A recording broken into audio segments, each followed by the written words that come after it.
The last type of notes you have to choose from are called self notes. These are notes for people that like to do their own thing. They maybe are problem solvers and can decide what's important. So you get a choice of what you want to do. So we're going to look at a set of self notes.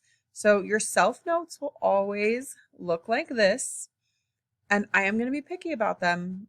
You can't just be like, oh, nothing was important to me. Like, no, you're still going to have the vocabulary words and definitions. Just writing a word without a definition, it's not helpful, right? We need to understand what the word means. So you're going to write vocabulary words down. You're going to put the main ideas here. If there's something, an example or a picture we need to draw, we're going to have lots of examples in math of the work. And then you'll always end by putting a little note or a little drawing or something that like I kept messing that up. Like I've got to remember that part. Or Mrs. Richards said that a lot. I better write that down. So these are very open, but you have to have them filled out. So if you come up to check it off and you're like, wrote one word down, I'm going to say go try again. So these are for people who can be self-motivated and problem solvers, and they don't just want the teacher telling them, write this, write this, write this. So you can use that information there. Okay, so I kind of am going to color code things. Now that doesn't mean you're writing it word for word. It's just like, this idea should go here. This idea should go here, okay? So we have our pacing guide. So we're going to talk just a little bit more about our pacing guide. So pacing guide is a vocabulary word we need to know. So we're going to write pacing guide. So our pacing guide tells us what to do. Our pacing guide tells us what to do. That's right. I didn't just write that down. We're going to have to know, oh, a pacing guide tells us what to do. We have to use our brains here to get the information onto the notes. So some things we need to know about our pacing guide is we have to go in order. Step by step by step. You have to do A before you do B, and you don't just pick random things in A to do. I'm not going to do my practice before I've done my video notes. I've got to learn about it first. Do some practice with Mrs. Richards, try it on my own, repeat, repeat, repeat. I've put them in this order for a reason. You have to go in order. And you are going to show me each activity after you do the first one. I'm going to check it off. I use one of my pens, and I can see when you check it off. Like I can tell the difference between your check mark and my check mark. So, and even if you go and check everything off and you're like, yeah, I did that all. Like, when you go to take the test, I imagine your work will show otherwise. Like, so I may be old, guys, but my brain still works and I can figure things out. I know when you've done stuff and I know when you haven't, okay?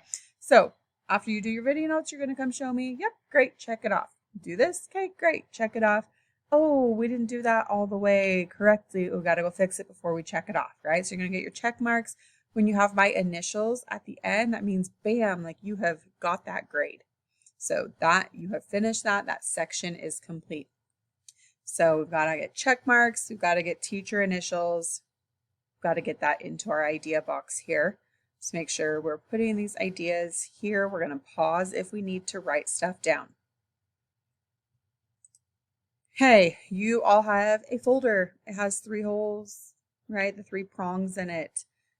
Things that are 3-hole punched, like your notes, are going to stay in there forever because you might need to go back to them later. You're not going to turn those in. So, right, we're going to draw an example here. We're going to draw our folder here, and we're going to make ourselves a little note that those stay forever.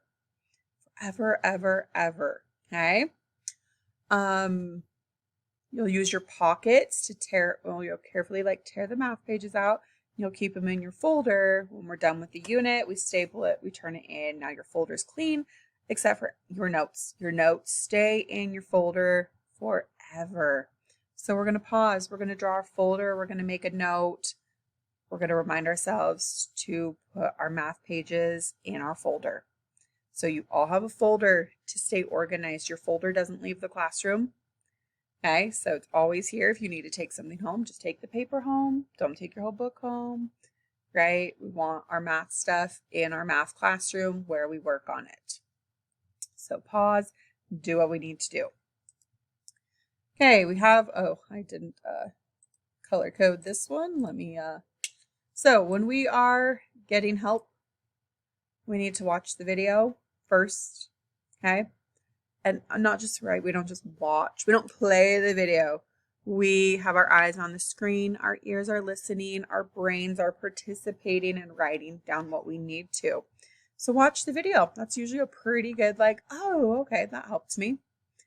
Then if it's still maybe a little confusing, maybe I didn't do the best explaining it, you might find an expert in the class. Like, okay, who in here has done this? Who can help me? We're a team. We're going to help each other. And when you can help somebody else, that means you really know it. You've really mastered it if you can teach it to somebody else. And if a classmate can't help you, then you can come ask me. I am kind of your last line because I might be working with other students.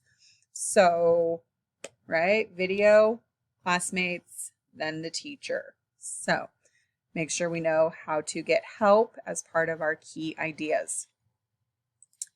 And finally, finish by writing or drawing yourself a note of something that we need to remember about how we do things in our classroom.